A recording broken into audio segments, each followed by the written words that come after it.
ପାଠ 21 ପିଲାମାନେ ଆମେ ପଢ଼ିବା ଆଜି। ପଳା ପଳା ପୃଥିବୀ ଫାଟିଗଲା। ଶୁଗାଳଟି ବଣରେ ବୁଲୁଥିଲା।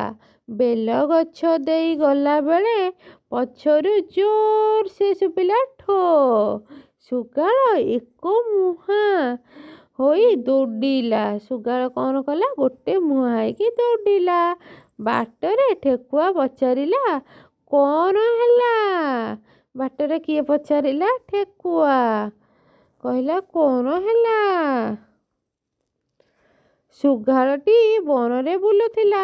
ବେଲ ଗଛ ଦେଇ ଗଲାବେଳେ ପଛକୁ ଜୋରରେ ଶୁଭିଲା ଠୋ। ଶୁଗାଳ ଏକା ମୁହାଁ ହୋଇ ଦୌଡ଼ିଲା। ବାଟରେ ଠେକୁଆ ପଚାରିଲା, କ'ଣ ହେଲା? ଦେଖିପାରୁଛ ପିଲାମାନେ ପିକ୍ଚର?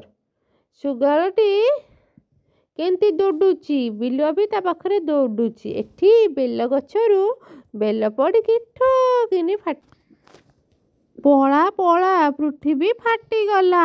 ଆଗ ପଛ ହୋଇ ଦୁହେଁ ଦୌଡ଼ିଲେ।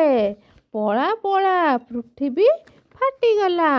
ଆଗ ପଛ ହେଇ ଦିଜଣଯାକ ଦୌଡ଼ିଲେ। ମୃଗ ପଚାରିଲା, କ'ଣ ହେଲା?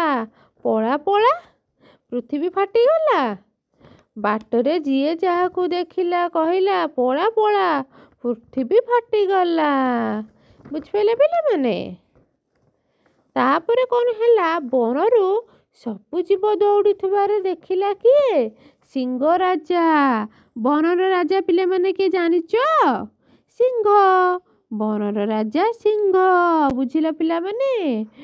ବଣରେ ସବୁ ଜୀବ ଯେତେବେଳେ ଦୌଡ଼ୁଥିଲେ ଦେଖି ସିଂହ ରାଜା ପଚାରିଲା, କ'ଣ ହେଲା କି? ସଭିଏ କହିଲେ, ପୃଥିବୀ ଫାଟିଗଲା। ସଭିଏ କ'ଣ କହିଲେ? ପୃଥିବୀ ଫାଟିଗଲା। ସିଂହ ରାଜା ବୁଝି ଜାଣିଲେ କଥାଟି ଶୁଗାଳ କହିଛି। ରାଜାଙ୍କ ସହିତ ଯିବା ପାଇଁ କେହି ରାଜି ହେଲେ ନାହିଁ। ସିଂହ ରାଜା ଜାଣିପାରିଲେ କଥାଟି ଶୁଗାଳ କହିଛି, ଆଉ ରାଜାଙ୍କ ସହିତ ଯିବାକୁ କେହି ବି ରାଜି ହେଲେନି। ରାଜାଙ୍କ ସହ ହାତୀ ଶୁଗାଳକୁ ଧରି ବେଲ ଗଛ ପାଖକୁ ଗଲେ। ରାଜାଙ୍କ ସହ କିଏ ଗଲା? ହାତୀ ଶୁଗାଳକୁ ଧରି ବେଲ ଗଛ ପାଖକୁ ଗଲେ। ଏଠି ଦେଖିପାରୁଛ ପିଲାମାନେ? ଠେକୁଆ, ଶୁଗାଳ, ହାତୀ, ସିଂହ ସମସ୍ତେ ଯାଉଛନ୍ତି। ଦେଖିଲେ ବେଲଟିଏ ଦୁଇ ଫାଳ ହୋଇ ପଡ଼ିଛି।